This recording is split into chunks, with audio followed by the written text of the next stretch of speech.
मालिक मालिक ए मालिक का हो गए? कुछ खाए को मिली, भूख लागत है। रुक लेके आ।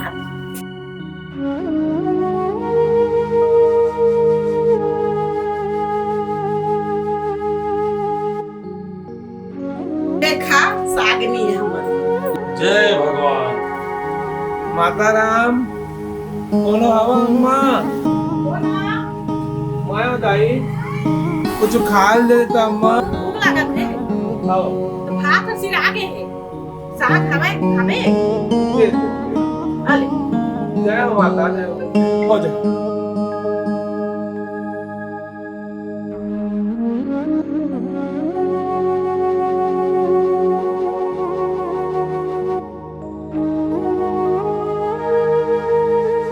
मुँह ले देवा बेटा, भात भूख लागत है।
झुलनिया मैया तयंगे न माया जाबे वो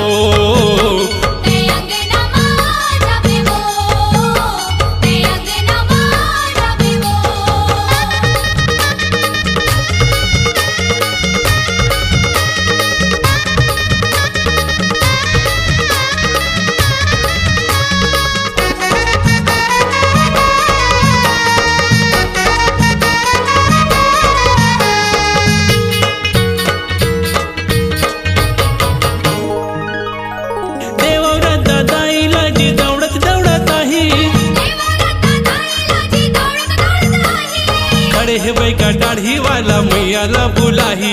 खड़े है बैगा दाढ़ी वाला मैया ला बुलाही।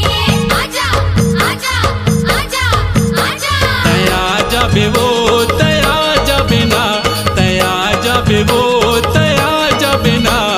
झूलते झूलते झूलनिया मैया तयंगे न माया जाबे वो।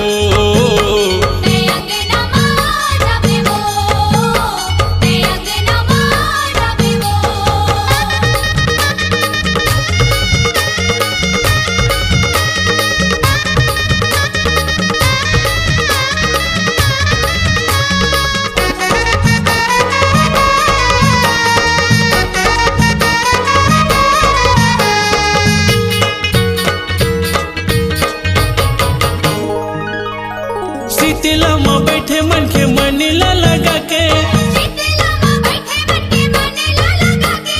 तोर चरण के दर्द दिखा दे दाई तहाया के।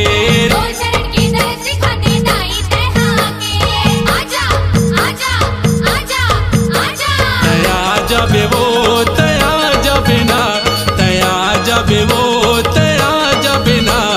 झूलते झूलते झूलनिया मैया तयंगे न माया जाबे वो।